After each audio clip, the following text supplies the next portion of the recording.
ஒரு நாளும் நம்முடைய ஆண்டவராகிய இயேசு கிறிஸ்துவினாலும் நம் அனைவருக்கும் கிருபையும் சமாதானமும் உண்டாவதாக. ஆமென். ஜெபம் செய்வோம்.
பரிசுத்த பிதாவே, உடைய பாதத்தில் நாங்கள் வந்து உம்மை நோக்கி பார்க்கிறோம்.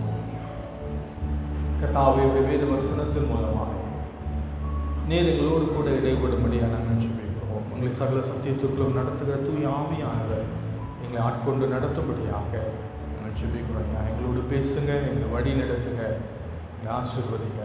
இயேசு கிறிஸ்துவின் நாமத்தில் ஜெபிக்கிறோம் நல்ல பிதாவே. ஆமென்.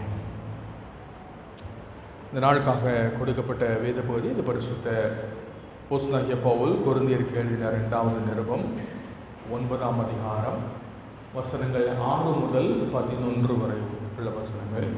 2 கொரிந்தியர் 9ஆம் அதிகாரம் வசனங்கள் 6 முதல் 11 வரை உள்ள வசனங்கள் நான் வாசிக்கிறேன். வேறு ஒரு மொழிபெயர்ப்பிலிருந்து ஒரு புது மொழிபெயர்ப்பிலிருந்து நான் வாசிக்கிறேன். இந்த வசனங்களை கவனியுங்கள். கொஞ்சமாக விதைக்கிறவன் கொஞ்சமாகவே அறுவடை செய்வான். மிகுதியாக விதைக்கிறவனோ மிகுதியாகவே அறுவடை செய்வான் என்பதை நினைவில் இருத்திக் கொள்ளுங்கள். ஒவ்வொருவனும் தன் இருதயத்தில் எதை கொடுக்க வேண்டும் என்று தீர்மானிக்கிறானோ அதை கொடுப்பானாக. கொடுப்பது பற்றி எவருக்காவது வருத்தம் ஏற்படுமானால் அவன் கொடுக்காமலேயே இருக்கட்டும். கட்டாயத்தின் பேரில் எவரும் கொடுக்க வேண்டாம். மகிழ்ச்சியோடு கொடுப்பவனையே தேவன் அதிகமாக நேசிக்கிறார். அவர்களுக்கு தேவைக்கு மிகுதியான ஆசீர்வாதத்தை தேவனால் கொடுக்க முடியும். பிறகு உங்களிடமும் ஏராளமான செல்வம் சேரும்.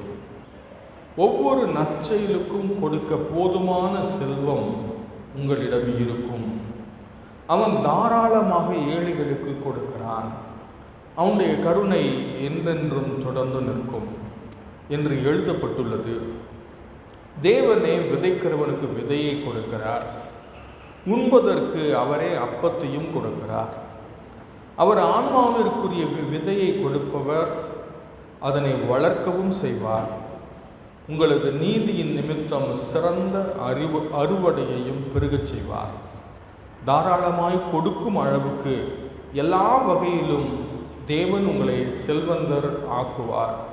நீங்கள் எங்கள் மூலமாக கொடுத்தால் மக்கள் தேவனுக்கு நன்றி சொல்வர் என்பதுவே. கிறிஸ்துவுக்குள் பிரியமானவர்களே, இந்த நாளிலே ஆண்டவருக்கு கொடுப்பதை பற்றி வேத புத்தகத்திலிருந்து சில காரியங்களை நாம் கவனிக்கிறோம். குறிப்பாக பவுலினுடைய இந்த 2 கொரிந்தியர் புத்தகம் 9ஆம் அதிகாரத்தில் சில ஆலோசனைகளை நாம் கவனிக்கலாம். இந்த பகுதியில் அப்போஸ்தலனாகிய பவுல் கொடுப்பதை பற்றிய ஒரு உண்மையை சொல்கிறார். கொடுப்பது என்பதை பற்றி உலகம் நினைக்கிற ஒரு விஷயம், கொடுப்பது என்பது இழப்பது இல்லைங்களா? நான் கொடுத்துட்டேன்னா போச்சு, என்கிட்ட இருந்தது போயிடுச்சு. ஆனால் பவுல் சொல்றாரு, கொடுப்பது என்பது விதைப்பது, இழப்பதல்ல, விதைப்பது. ஆகியனாலே வேத புத்தகம் கொடுப்பதை வித்தியாசமான ஒரு கண்ணோட்டத்தில் பார்க்கிறதை நாம் இங்கே கவனிக்கிறோம். நிறைய நேரத்தில் நம்ம யோசிக்கிற ஒரு விஷயம் என்னென்னா, யார் கொடுக்கணும் அப்படின்னு நினச்ச உடனே நம்ம சொல்லுவோம், இருக்கிறவங்க கொடுக்கட்டுங்க அப்படின்னு நம்ம சொல்லுவோம். ஆனால் இந்த வசனத்தில் ரொம்ப அழகாக அவர் சொல்கிறாரு, ஒவ்வொருவரும் தம்முள் தீர்மானித்தபடியே கொடுக்கட்டும். அளவுதான் வித்தியாசப்படலாமே ஒழிய கொடுப்பதற்கு யாருமே விதிவிலக்கு அல்ல. ஆலயத்தில் அந்த ஒரு விதவை 2 காசு போட்டார் இல்லை? இப்போ இயலாமையிலிருந்து வறுமையிலிருந்தும் ஆண்டவருக்கு கொடுக்க வேண்டும், கொடுக்க முடியும் என்று ஆண்டவர் எதிர்பார்க்கிறார். 2 விதமான கொடுத்தலை பற்றி வேத புத்தகத்தில் நம்ம பார்க்கிறோம். ரொம்ப முக்கியமான ஒரு விஷயம் கவனிங்க. 2 விதமான கொடுத்தல். ஒரு கொடுத்தல் ஃபிக்ஸ்டு, ஆண்டவர் நிர்ணயிச்சிட்டார், இதை கொடுக்கணும், இவ்வளவு கொடுக்கணும், கர்த்தர் ஃபிக்ஸ் பண்ணிட்டார். பழைய ஏற்பாட்டில் என்ன ஃபிக்ஸ் பண்ணியிருந்தாரு அப்படின்னா 2 முக்கியமான விஷயம். ஒன்று, எல்லாரும் தசம பாகம் கொடுக்க வேண்டும், பழைய ஏற்பாட்டில். புதிய ஏற்பாட்டில் இல்லை, பழைய ஏற்பாடு. 2வது, ஒவ்வொரு ஆண் மகனும் 20 வயசு தாண்டவங்க எல்லாரும் பாவ நிவர்த்திக்காக அரை சேக்கல் பணத்தை ஆலயத்திற்கு கொடுக்க வேண்டாம்.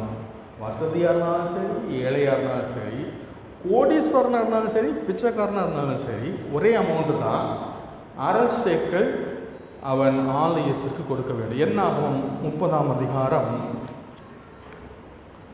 13 16 வரைக்கும் உள்ள வசனங்கள் பாருங்க. என்னாகும் 30.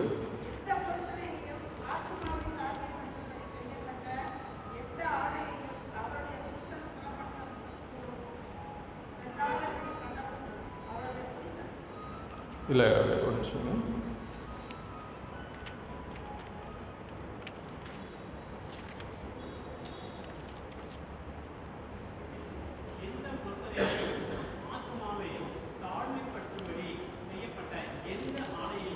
இல்லை, அந்த வசனம் சரியாக நான் நோட் பண்ணலை. அதில் கவனிக்கிற ஒரு விஷயம் என்னென்னா, அவர்கள் அரை சேக்கல் பாவ நிவர்த்திக்காக அவர்கள் ஆண்டவருடைய பாதத்தில் செலுத்த வேண்டும் என்று சொல்லி வேதத்தில் தெளிவான ஒரு போதனை உண்டு. ரெஃபரன்ஸ் நான் பிறகு சொல்கிறேன். ஆகையினால இந்த பகுதியில் தசமபாகம் 10 வருமானத்தில் 10 பகுதியை கொடுக்க வேண்டும். 2வது காரியம், ஒவ்வொரு 20 வயதுக்கு மேற்பட்ட ஆண்மகனும் அரை சேக்கல் கொடுக்கணும். எவ்வளோ வசதியாக இருந்தாலும் சரி, ஏழையாக இருந்தாலும் சரி, அந்த ஒரே அமௌண்ட்டை எல்லாரும் கொடுக்கணும். இது ஃபிக்ஸ்டு அமௌண்ட். 2வது ஒரு காரியம் இருந்தது பழைய ஏற்பாட்டில். என்ன அப்படின்னா, காணிக்கை. இந்த காணிக்கை கட்டாயம் இல்லை. புரிஞ்சுங்களா? கொடுக்கறதுனா கொடுக்கலாம், கொடுக்காம இருக்கிறதுனால இருக்கலாம். எவ்வளவு கொடுக்கணும் அது அவரவருடைய விருப்பம். ரெண்டு விதமான காணிக்கை. ஒரு காணிக்கை கம்பல்சரி, நீ விரும்பலையோ கொடுக்கணும். அது மட்டுமல்ல, எவ்வளவு கொடுக்கணுன்றதையும் ஆண்டவரே சொல்லிட்டாரு, அதை கொடுக்கணும். இது பழைய ஏற்பாட்டுக்கு. பழைய ஏற்பாட்டிலையும் காணிக்கை இருந்தது. அந்த காணிக்கை எவ்வளோ கொடுக்கணும் அப்படின்னா, பழைய ஏற்பாட்டில் காணிக்கை எவ்வளோ கொடுக்கணும்னு சொல்லலை. தசம பாகம் வேற, அரைச்சேக்கல் வெள்ளி கொடுக்கணுன்றது வேற. அது நிர்ணயிக்கப்பட்ட ஒரு ஒழுங்கு காணிக்கை. ஆனால் புதிய ஏற்பாட்டில் இந்த மாதிரி ரெண்டு வித்தியாசத்தை நம்ம வேத புத்தகத்தில் பார்க்க முடியாது. புதிய ஏற்பாடு விசுவாசிகள் தசம பாகம் கொடுக்க வேண்டுமா அப்படின்னா, அப்படி ஒரு கட்டளை புதிய ஏற்பாட்டில் இல்லை. ஆனால் பழைய ஏற்பாட்டிலேயே தசம பாகம் கொடுத்தாங்கன்னா, புதிய ஏற்பாட்டில் அதை விட கூடுதலாக நம்ம கொடுக்கலாம். ஆனால் அது கட்டாயமோ சட்டமோ இல்லை. தசமமாக கொடுக்கலைன்னா பாவம் இல்லை. சொல்றது விளங்குது அவங்களுக்கு? தசமமாக கொடுக்கலைன்னா பழைய ஏற்பாட்டில் பாவம், ஏன்னா கட்டளையை மீறிட்டாங்க.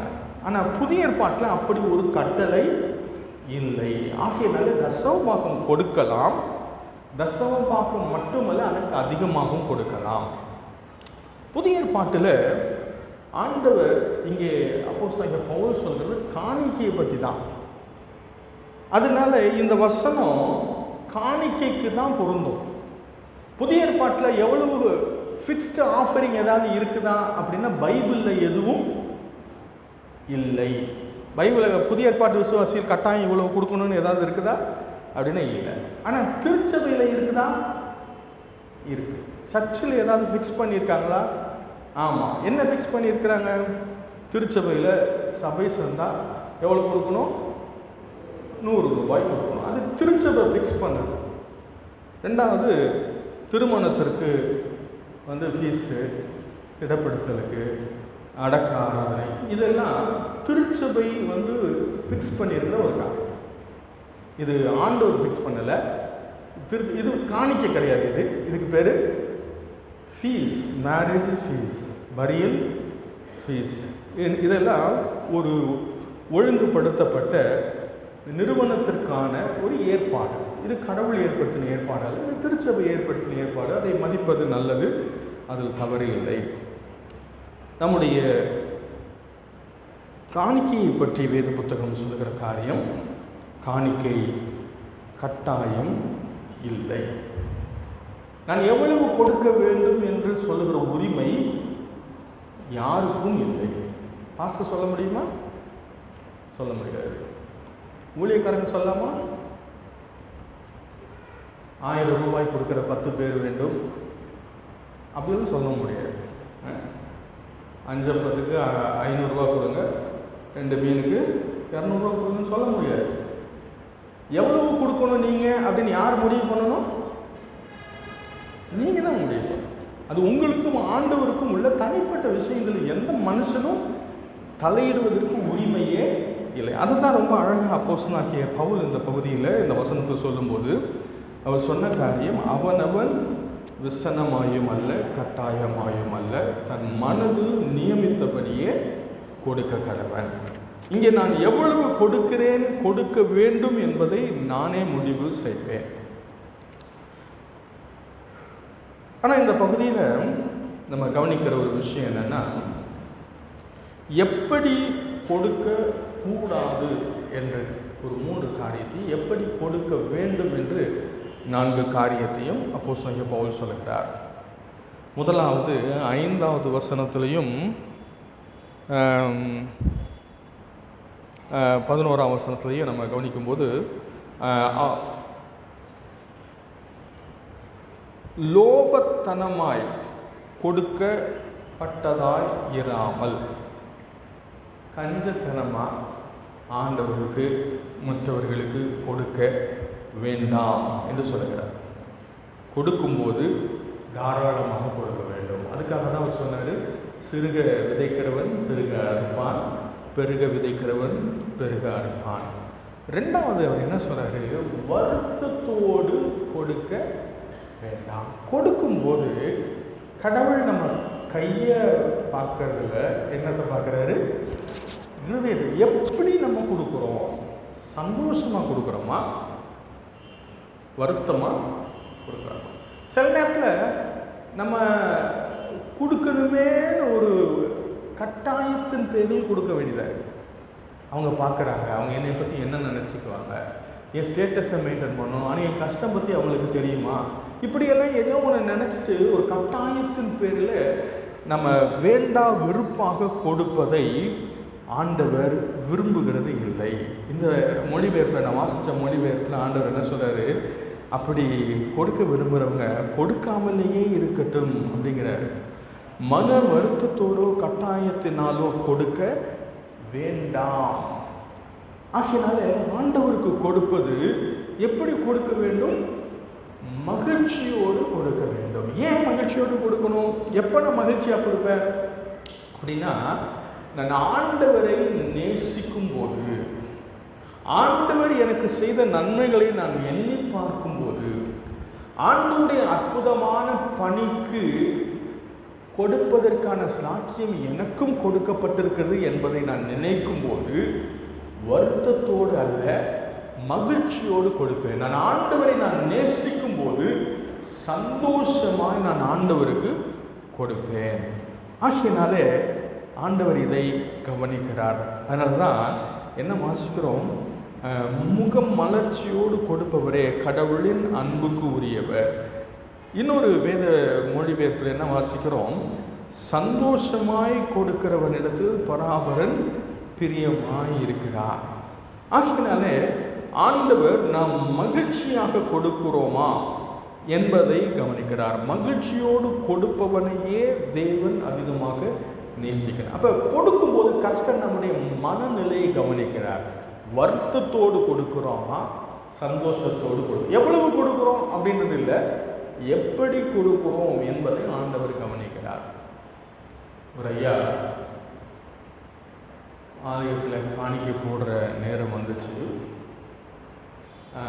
காணிக்கை பை பக்கத்தில் வரட்ட அவர் கவனிக்கலை. திடீர்னு அவசரத்தில் காணிக்கை பை வந்தோடனே உள்ள பைக்குள்ளே கை விட்டு டப்பா டப்புன்னு தேடி ஒரு 50 காசை எடுத்து போடுறதுக்காக அவர் அவசரமாக எடுத்து போடும்போது தான் பார்த்தாரு, அது 50 காசில் 5 ரூபாயை போட்டார். தெரியும் போட்டோன்னே அவருக்கு ஐயோ 5 ரூபாயை போட்டுட்டோமே, 50 காசுக்கு பதில் என்ன பண்ணுறதுன்னு அவருக்கு தெரியல. ரொம்ப வருத்தத்தோடு விட்டுட்டார். சரி, இதை போய் கேட்டால் அசிங்கமாக இருக்குன்னு விட்டுட்டார். அவர் மரித்து பரலோகத்திற்கு போனார். அங்கே இவர் செய்தது எல்லாத்தையும் ஒரு தேவதூதன் வாசித்தார். சும்மா கற்பனை கதை தான் வாசித்தார்.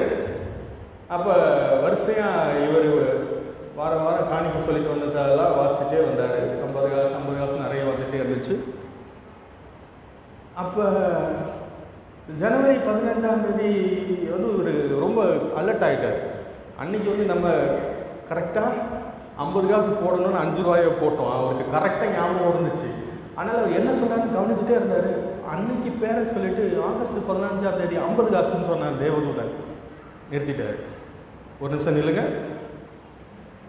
பூமியில் தான் நிறைய நேரத்தில் கணக்கு தப்பாக எழுதுறாங்கன்னு நான் யோசித்தேன். நீங்கள் பரலோகத்துலேயும் இந்த ஃப்ராடு பண்ணுவீங்கன்னு எனக்கு தெரியாமல் போச்சு. எனக்கு நல்லா தெரியும், அன்றைக்கி நான் 5 ரூபா போட்டேன் அப்படின்னு சொன்னேன். அப்போ தேவதூதன் சொன்னார், எப்படி உங்களுக்கு அவ்வளோ கரெக்டாக தெரியும்னு சொன்னார். இல்லை, எனக்கு நல்லா தெரியும், நான் அன்றைக்கி 5 ரூபா தான் போட்டேன்.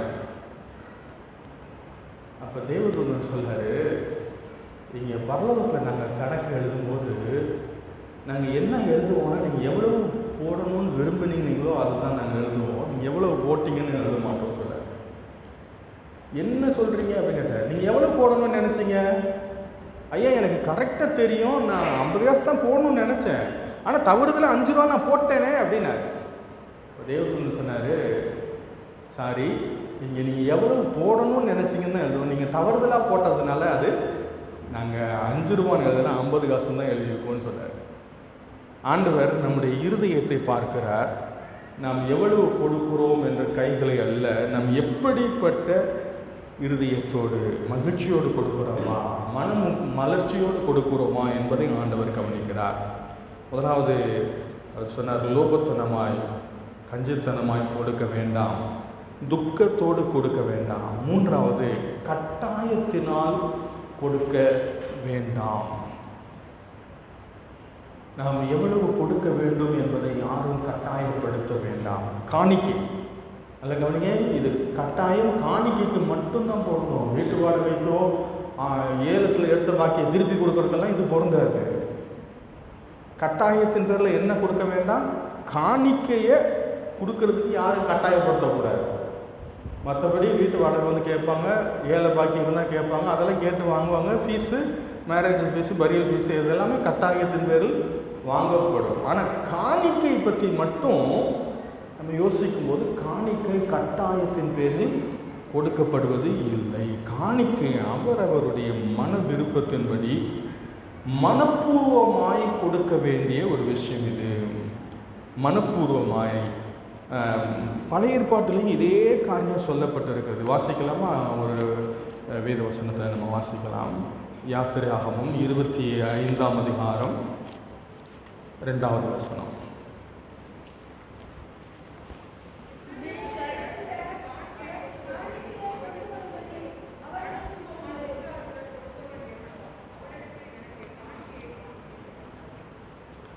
இந்த பகுதியில் ஆண்டவர் சொல்கிற ஒரு காரியம்,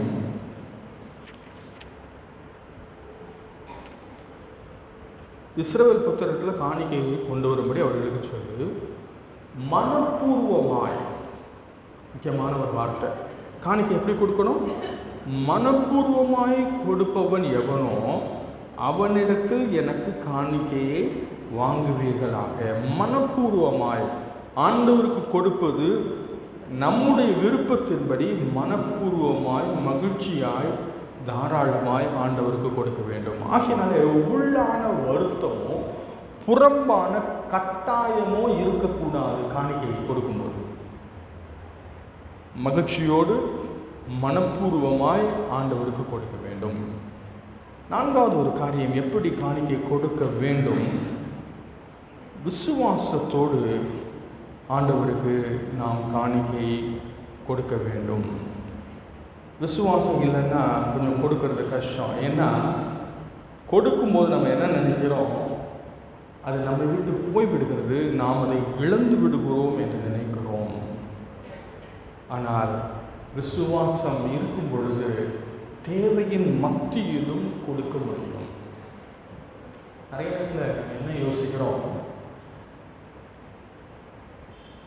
ஏழையாக இருக்கிறதுனால கொடுக்க முடியல அப்படின்னு நம்ம நினைக்கிறோம். ஆனால் ஒரு உண்மை என்னன்னா, கொடுக்காததுனால தான் ஏழையா இருக்கிறோம்.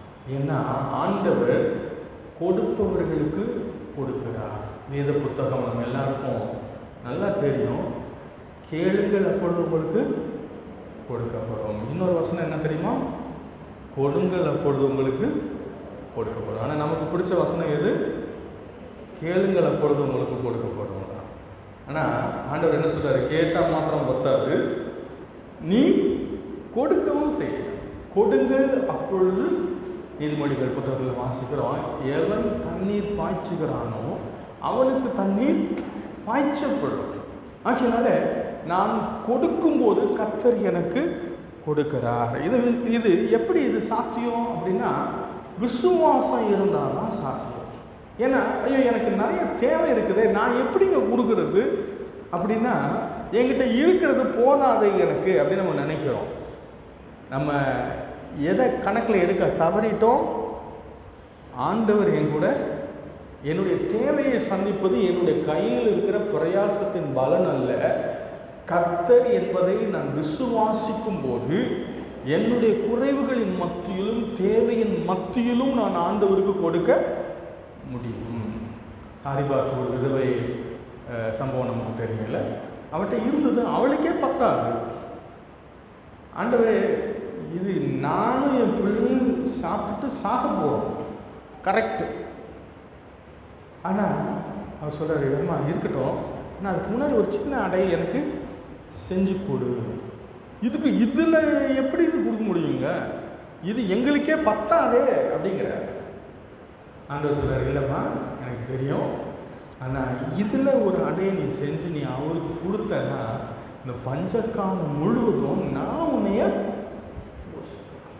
அப்போ கர்த்தரை அவ விசுவாசிச்சா தான் இந்த சூழ்நிலையில் என்ன செய்ய முடியும், கொடுக்க முடியும். இல்லாட்டி ஐயோ எங்கெங்க கொடுக்குறது. ஒருவேளை இந்த விசுவாசம் இல்லாமல் அவள் கொடுக்காம இருந்திருந்தா என்ன இருக்கும், அவள் வார்த்தையின்படியே அவளும் மகனும் சாப்பிட்டு சேர்த்து போயிருப்பாங்க.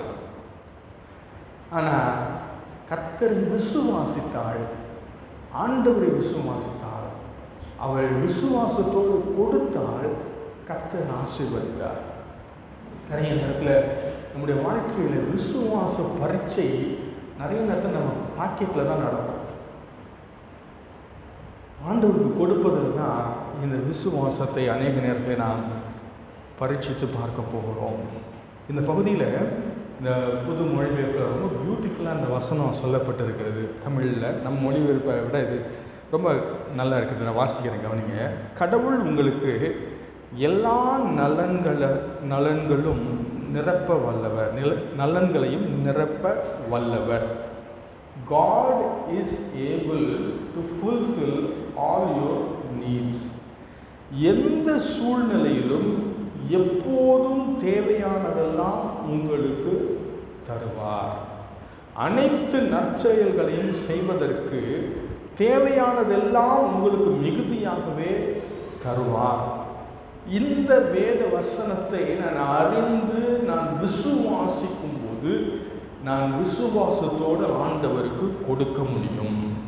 கிறிஸ்துவுக்கு பிரியமானவர்களே, மன மகிழ்ச்சியோடு ஆண்டவருக்கு கொடுக்குறோம், தாராளமாக கொடுக்குறோம், மனப்பூர்வமாக கொடுக்குறோம், விசுவாசத்தோடு கொடுக்க வேண்டும். ஏனென்றால் நம்முடைய ஆண்டவர் நமக்கு கொடுக்க வல்லவர், நம்முடைய தேவைகளை சந்திக்க வல்லவர்.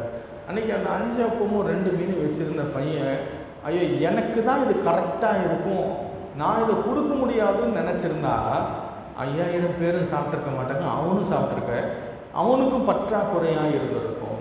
ஆனால் அவன் ஆண்டோடைய கரங்களில் கொடுத்த போது அவனும் சாப்பிட்டா, எல்லாரும் சாப்பிட்டு திருப்தி அடைந்தார்கள்.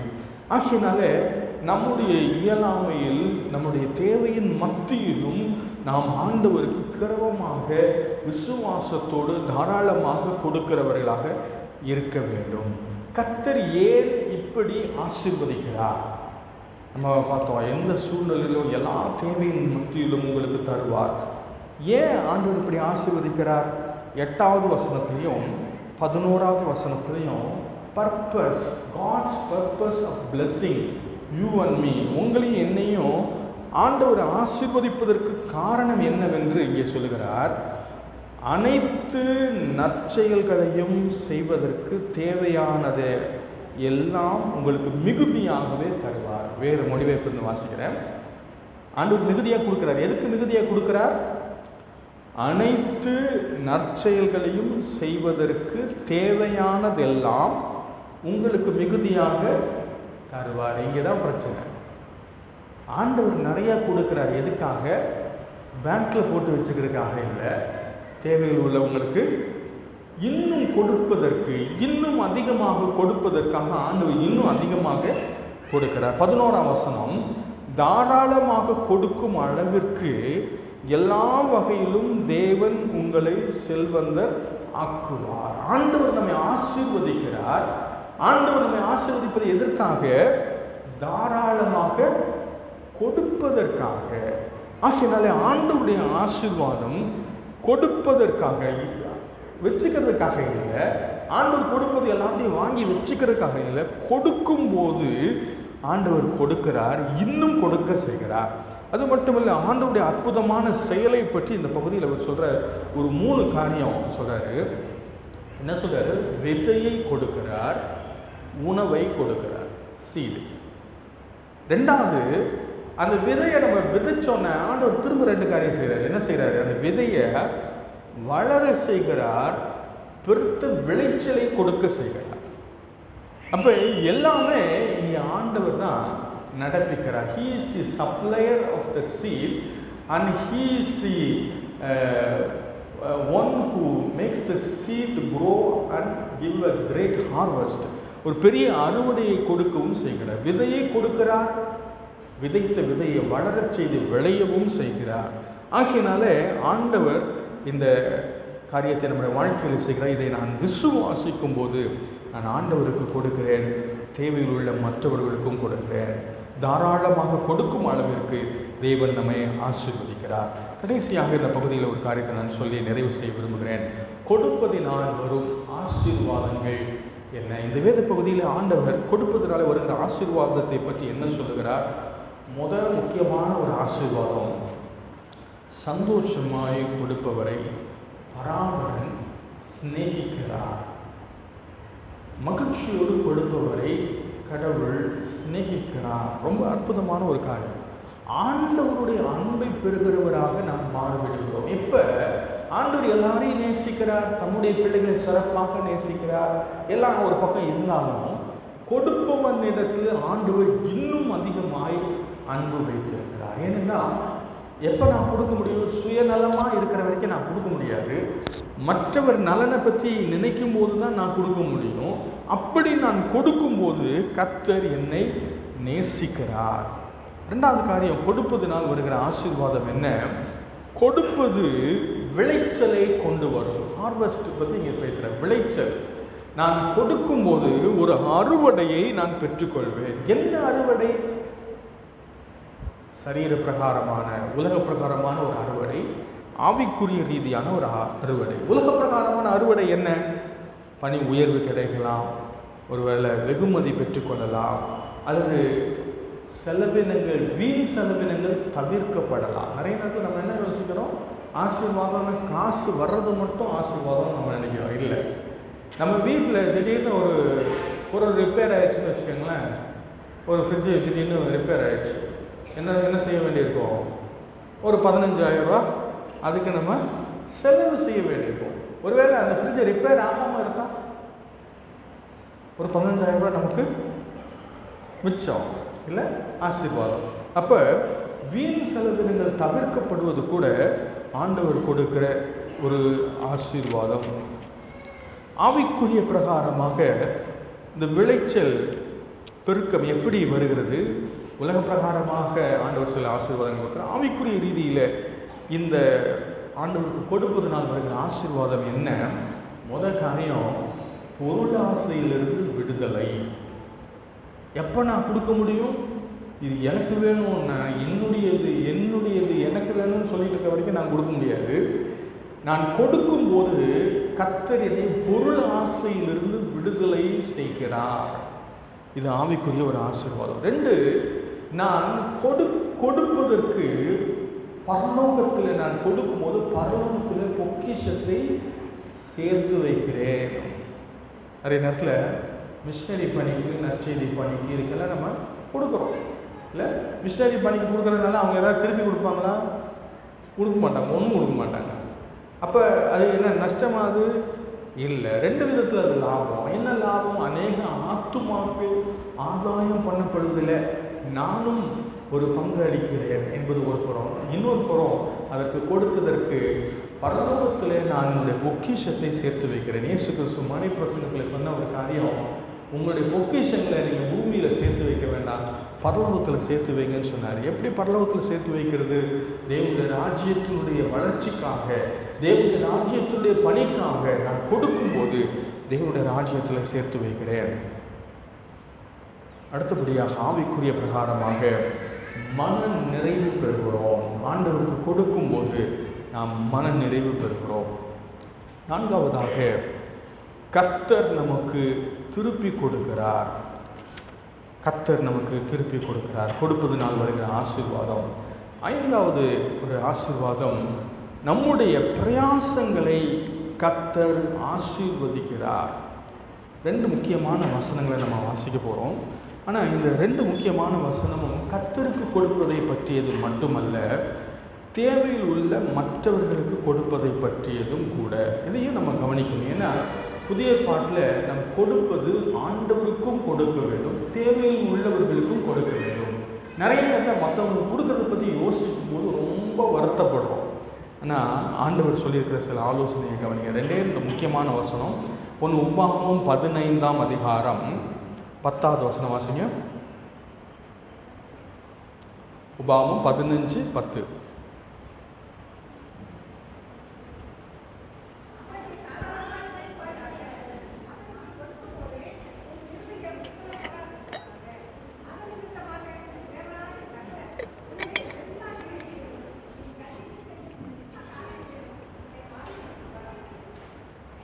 புரிஞ்சுங்களா? இந்த வசனம் நிறைய இடத்துல நீங்கள் வாசிச்சிருப்பீங்க. என்ன வாசிச்சிருப்பீங்க? நிறைய இடத்துல எழுதி போட்டுருப்பாங்க. என்ன எழுதி போட்டுருவாங்க? உன் தேவனாகிய கர்த்தர் உன்னுடைய எல்லா கிரியைகளிலும் நீ கையிட்டு செய்யும் எல்லா காரியங்களிலும் உன்னை வந்து நம்ம கொடுக்குற வாக்குத்தத்த அட்டையெல்லாம் கூட இருக்கும் அந்த வசனம். பார்த்துருக்கீங்களா? எப்போ கைகளின் பிரயாசத்தை ஆண்டவர் எப்போ ஆசீர்வதிக்கிறாரு? முதல்ல இருந்து வாசிங்க. அவனுக்கு தாராளமாக கொடுப்பாயாக, அவனுக்கு கொடுக்கும்போது உன் இருதயம் விசனப்படாதிருப்பதாக. அது நிமித்தமாக, எது நிமித்தமாக? கொடுப்பது நிமித்தமாக ஆண்டவர் என்ன சொல்றாரு? உன்னுடைய எல்லா கிரியைகளிலும் நீ கையிட்டு செய்யும் எல்லா காரியங்களிலும் உன்னை ஆமா நீ தேவையில் உள்ள. அடுத்த வசனத்தை வாசி பாருங்க. 11. தேசத்திலே எளியவர்கள் இல்லாமல் இருப்பதில்லை. ஆகையால் உன் தேசத்திலே சிறுமைப்பட்டவனும் எளியவனும் ஆகிய உன் சகோதரனுக்கு உன் கையை தாராளமாய் திறக்க வேண்டும் என்று நான் உனக்கு கட்டளை இடுகிறேன். அப்போ எளியவர்கள், வறியவர்கள், திக்கற்றவர்கள், விதவைகள், அனாதைகள் இவர்களுக்கு கொடுக்க வேண்டும். ஆண்டவர் இதை எதிர்பார்க்க. அப்படி கொடுக்கும்போது ஆண்டவர் என்ன செய்கிறாரு? என்னுடைய கையின் பிரயாசத்தை ஆசீர்வதிக்கிறாரு. அதை விட்டுட்டு கொடுக்காம உன் கையின் பிரயாசத்தை ஆசீர்வதிக்கிற வசனத்தை மாத்திரம் எழுதி கடையில் மாட்டிக்கிட்டா ஆசீர்வதிப்பாரா? ஆசீர்வதிக்க மாட்டார். அப்போ கண்டிஷன் என்ன? விசனப்படாமல், வருத்தப்படாமல், சந்தோஷத்தோடு தேவையில் உள்ளவர்களுக்கு கொடுக்கும்போது கர்த்தர் என்னுடைய கைகளின் பிரயாசத்தை ஆசீர்வதிக்க. இன்னொரு வசனம் பாருங்கள், ரொம்ப முக்கியமான ஒரு வசனம். உபாகமம் 24ஆம் அதிகாரம் 19வது வசனம்.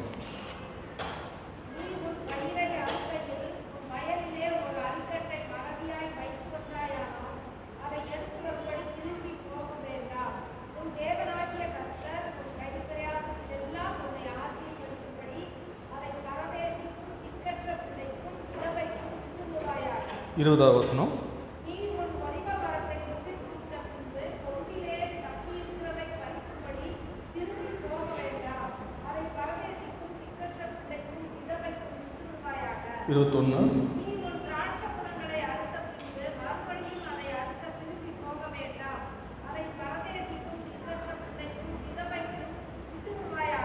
இங்கே இந்த பகுதியில் ஆண்டவர் சொல்கிறது என்னென்னா, வயலில் விவசாயம் பண்ணால் போய் எல்லாத்தையும் ஒட்ட அறுத்துட்டு போயிடாதுங்கிறது. கொஞ்சத்தை விட்டுடு. ஏன் விடணும்? ஏழைகள், வறியவர்கள், விதவைகள், பரதேசிகள்லாம் வந்து என்ன செஞ்சணுமா? அறுத்துக்கிட்டு போகணும். நல்லா கவனிங்க. நீ அறுத்து கொண்டு போய் அவனுக்கு கொடுக்க வேண்டாம். அவன் ஒரு வேலையும் செய்யட்டும், சும்மா உட்காந்து சாப்பிட வேண்டாம். விட்டதை அவன் வந்து அறுத்து கொண்டு போய் வைத்து கொள்ளட்டும். ஆகையினால ஆண்டவர் எனக்கு கொடுத்த விளைச்சல் அது எனக்கு மட்டும்தான் அப்படின்னு நம்ம நினைக்க வேண்டாம். எனக்கு கொடுத்த விளைச்சல்ல வறியவர்களுக்கென்று ஒரு சின்ன பங்கு ஏன் சம்பளத்தில் இருக்குது. நம்ம நிறைய நேரத்தில் என்ன யோசிக்கிறோம்? நான் கஷ்டப்பட்டேன், நான் சம்பாதிச்சேன், இது யாருடையது? என்னுடையது அப்படின்னு நம்ம நினைக்கிறோம். ஆனால் ஆண்டவர் என்ன சொல்றாரு? நான் உனக்கு கொடுத்த விளைச்சல்ல ஒரு பங்கு அவங்களுக்கு சேர்த்து தான் உன் கையில் கொடுத்துருக்கேன். அவங்களுக்குரியதை நீ என்ன செஞ்சிரு? அவங்களுக்கு கொடுத்துரு. வேத புத்தகத்தில் நம்ம அறிவோம், களவு செய்யாதிருப்பாயாக அந்த கட்டளையில் நம்ம தியானித்தது, அநியாயமாய் பிறனுடையதை எடுத்துக்கொள்ளக்கூடாது, நியாயமாய் பிறனுக்கு கொடுக்க வேண்டியதை கொடுக்காமல் இருக்கவும் கூடாது. அதுவும் திருட்டு தான். என்ன திருட்டு? நியாயமாக கொடுக்க வேண்டியதை கொடுக்காம இருந்தால் அதுக்கு பேர் என்ன? திருட்டு. பொருளை நான் வாங்கிட்டேன், காசு கொடுக்கல, என்ன அதுக்கு பேர்? திருட்டு. ஆகையினால ஜாக்கிரதையாக நம்ம இருக்க வேண்டும். கர்த்தர் நம்மை ஆசீர்வதிக்க வாக்கு பண்ணியிருக்கிறார். கொடுக்கும்போது கடைசியாக நாம் 11ஆம் வசனத்தில் நம்ம வாசிக்கிறோம்னா, கொடுக்கும்போது கர்த்தர் மகிமைப்படுகிறார், ஆண்டவருக்கு நன்றி செலுத்துகிறார்கள்.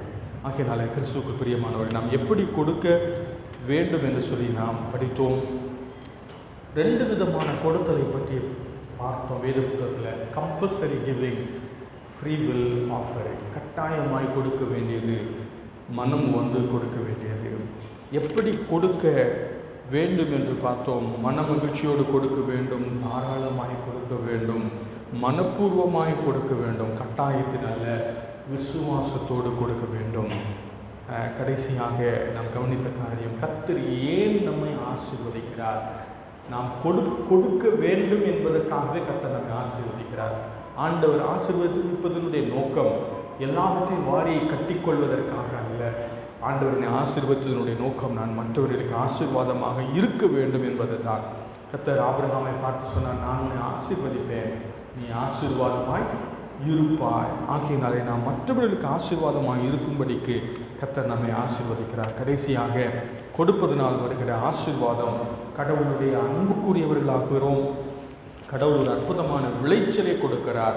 சரீர பிரகாரமான ஆவிக்குரிய விளைச்சலை கொடுக்கிறார். ஆண்டவர் நம்முடைய தேவைகளை அவர் சந்திக்க வாக்கு பண்ணி இருக்கிறார்.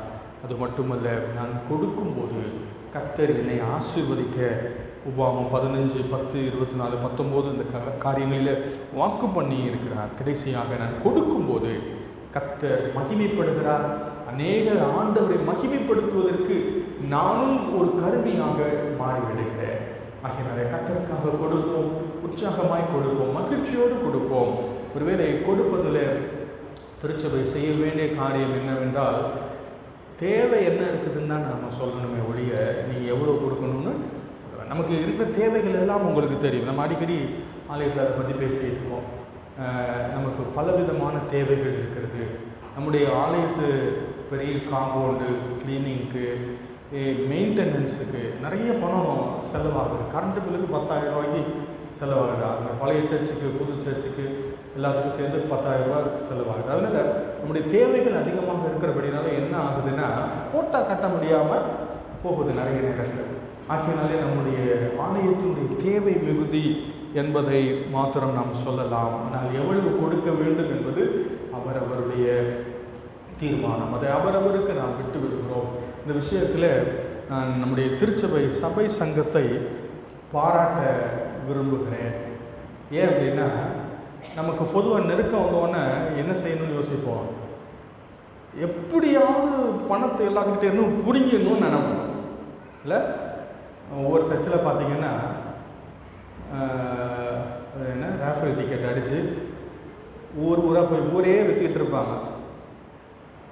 நம்ம சர்ச்சில் அந்த மாதிரியெல்லாம் செய்கிறது இல்லை. வெளியில் போய் ராஃபல் டிக்கெட் அடித்து பரிசு பொருள் வச்சு எல்லாத்துக்கிட்டையும் விற்று எப்படியோ பணம் சம்பாதிக்கணும் அப்படிங்கிற நம்முடைய நோக்கம். ஆண்டவருக்கு என்று கொடுக்க வேண்டும் அப்படின்னு சொன்ன உடனே இந்த மாதிரி காரியங்கள் எல்லாவற்றையும் அவங்க என்கிட்ட ரொம்ப பொறுமையாக இருக்கிறாங்க. சபை சங்கம் வசனத்துக்கு விரோதமாக எதையும் செய்யக்கூடாது என்ற காரியத்தில் சபை சங்கம் மிக உறுதியாக இருந்து நெருக்கத்தின் மத்தியிலும் எல்லாவற்றையும் பொறுமையாக செய்கிறார்கள். அது மாத்திரமல்ல, ஒவ்வொரு மாதமும் திருச்சபையினுடைய வரவு செலவு கணக்கை தெளிவாக அவங்க எழுதி அவங்க ஆலயத்து நோட்டீஸ் போர்டில் போடுறாங்க. எல்லாவற்றையும் திட்டமிட்டு செய்கிறார்கள். ஆகையினால் ஆண்டவருக்கு நான் நன்றி செலுத்துகிறேன். கர்த்தர் நம்மை வழி நடத்துவாராக. ஊழியத்திற்கென்று எப்பொழுதும் தேவைகள் சந்திக்கப்படும். உங்களுடைய தனிப்பட்ட தேவையை சந்திக்க கடவுள் வாக்கு கொடுத்திருப்பார். ஆனால் திருச்சபையினுடைய தேவையை ஆண்டவர் சந்திக்க மாட்டாரா? டெஃபினட்டாக சந்திப்பார். இந்த சிறுவர் ஊழியத்தில் நாங்கள் கண்ட அற்புதங்கள் எல்லாம் சொல்ல முடியாத காரியம். லாக்டவுன் ஆன பிறகு கூட ஆண்டவர் தேவைகளை சந்தித்தார். இந்த 5 வருடத்தில் 20 லட்சம் ரூபாய் செலவு பண்ணியிருக்கோம். 20 லட்சம் ரூபாய் யார் கொடுத்தா? யார்கிட்டையும் போய் இதுக்கு இவ்வளோ செலவாகிறது கொடுங்கன்னெலாம் கேட்கவே இல்லை. கர்த்தர் அவருடைய ஊழியத்தினுடைய அவருடைய திருச்சபையினுடைய தேவைகளை ஆண்டவர் சந்திக்கிறார். ஆகியனாலே ஆண்டவனுடைய தேவைகளை அற்புதமாக சந்தித்து வருகிறார். அதற்காக நாம் ஆண்டவருக்கு நன்றி செலுத்துவோம். கர்த்தர் மகிமைப்படுவாராக. ஜெபம் செய்வோம். எங்களை அளவில்லாமல் நேசிக்கிற எங்கள் பரலோக தகப்பனே, நன்றியோடு நாங்கள் துதிக்கிறோம், ஸ்தோத்திரிக்கிறோம். ஆண்டவரே, எங்களுடைய வாழ்வில் ஆண்டவரை கொடுப்பதை குறித்து சரியாய் புரிந்து கொள்ள நீங்கள் கிருபை செய்வதற்காக நாங்கள் நன்றி சொல்கிறோம். கொடுப்பது இழப்பது அல்ல, கொடுப்பது விதைப்பது.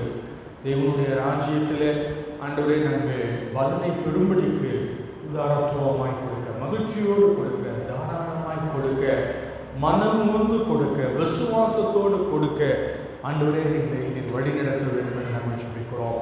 நீர் தான் ஆண்டவரை எங்களுக்கு கொடுத்தவர், விதையை கொடுத்தவர், ஆண்டவரே விளைச்சலை கொடுத்தவர், வளரச் செய்தவர், எல்லாம் நீர் செய்கிறீர் ஆண்டவரே. ஆகினாலே நாங்கள் உங்களுக்கு நன்றிகளை செலுத்துகிறோம், உத்தரங்களை செலுத்துகிறோம் ஆண்டவரை, துதித்து மகிமைப்படுத்துகிறோம். கர்த்தாவே ஆண்டவரே, நாளினுடைய பாதத்தில் நாங்கள் வந்து உற்சாகமாய் கொடுக்கிற எங்கள் திருச்சபை மக்களுக்காக நாங்கள் நன்றி செலுத்துகிறோம். பல காரியங்களை ஆண்டவரே நாங்கள் செய்ய எத்தனிக்கும் போது ஆண்டவரே அதற்கு மிகுந்த உதாரத்துவமாய் கொடுத்து தேவைகள் எல்லாவற்றையும் நேர்த்தியாய் சந்திக்கிற எங்கள் திருச்சபை மக்களுக்காக நாங்கள் உங்களுக்கு நன்றியோடு நாங்கள் துதிக்கிறோம், ஸ்தோத்திரிக்கிறோம். இப்பொழுது கர்த்தாவே, கொடுக்கிறவனுக்கு கொடுக்கப்படும் என்று சொல்லிடு. திருச்சபை மக்களை நீங்கள் ஆசீர்வதிங்க, இன்னும் அதிகமாக ஆசீர்வதிங்க. அவருடைய தேவைகள் எல்லாம் சந்திக்கப்படும்படியாக நீர் அவர்களுக்கு உதவி செய்யும்படியாக நாங்கள் ஜெபிக்கிறோம். துதிக்கிற மகிமை எல்லாவற்றையும் கேட்டுக்கிறோம். இயேசு கிறிஸ்துவின் நாமத்தில் ஜெபிக்கிறோம் நல்ல பிதாவே. ஆமென். சபை